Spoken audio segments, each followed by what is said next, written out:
सुनाने में थोड़ा सा सुनने वाला जो होगा थोड़ा ठहर के सुनेगा, क्योंकि अगर सत्संग सुनाए तो हजम नहीं होगा। क्यों, जब कोई चीज, बच्चा जो बैठा है, एक बच्चा 8वीं 10वीं में पढ़ रहा है, उसको अगर BA की किताब बताइए तो उसको क्या समझ में आएगा?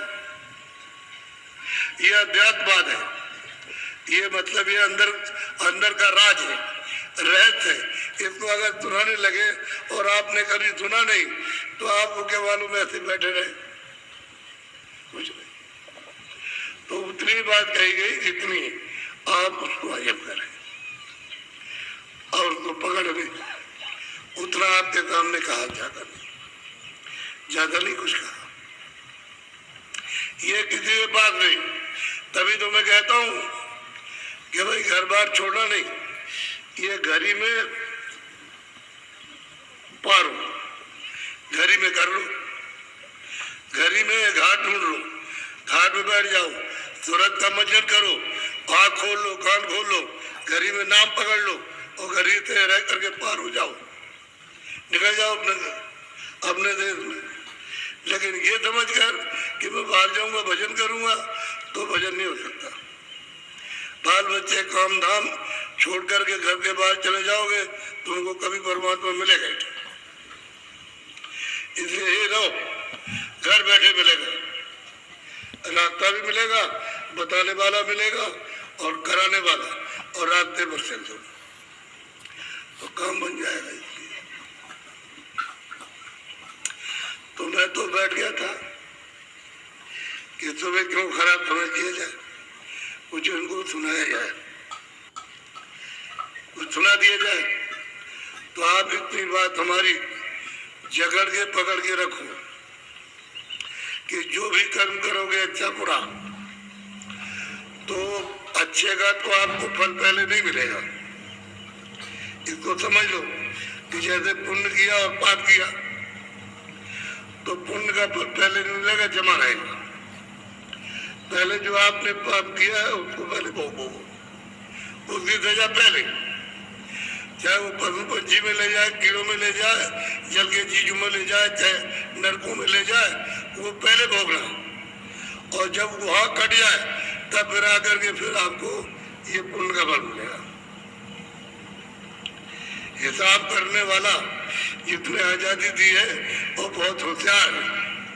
उसने कितने युगों तक आराधना की है, समय लगाया और मालिक को खुश किया, खुश हो गया तो उसने ये सब इतना वरदान मांगा तो मालिक ने दे दिया। मालिक को क्या, उनकी मौत की इच्छा थी कि ऐसा विस्तार कर दे तो विस्तार किया। मतलब ये ऐसा नहीं कि मालिक समझते नहीं थे, समझते थे दोनों।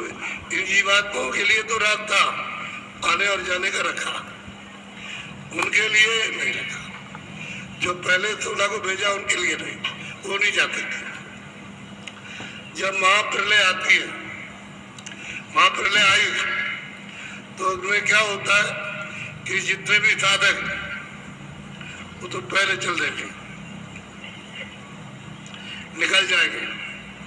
फिर इसके बाद में जो पुण्यात्मा होती है शुभ कर्म करती है, कोई कोई उनमें से वो चली जाएगी, पुण्यात्मा निकल जाए।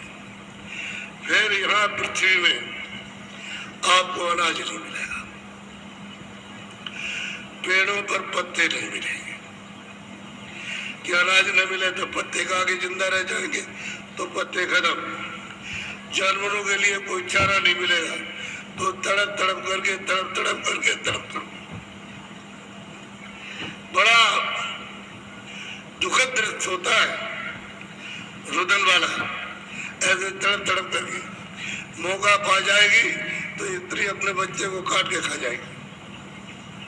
मौका मिल गया और पति सो गया है तो उसको काट देगी और उसी का मांस खा जाएगी। ये आदमी पा जाएगा तो स्त्री को काट देगा।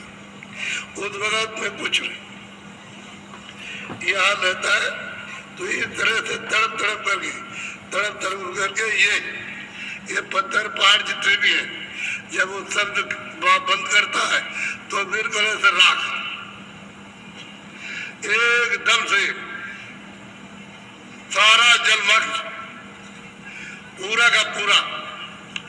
तो जितने भी मतलब है जल में जीव रहते थे और वो थल में, तो थल के जीव जल में चले गए, तो तड़प तड़प करके उनको कोई आधार तो मिला नहीं। पानी से बाहर जाने का तो पानी हो गया, जली हो गया, तब कोई आदमी नहीं, कोई जानवर नहीं, तब पत्थर जितने भी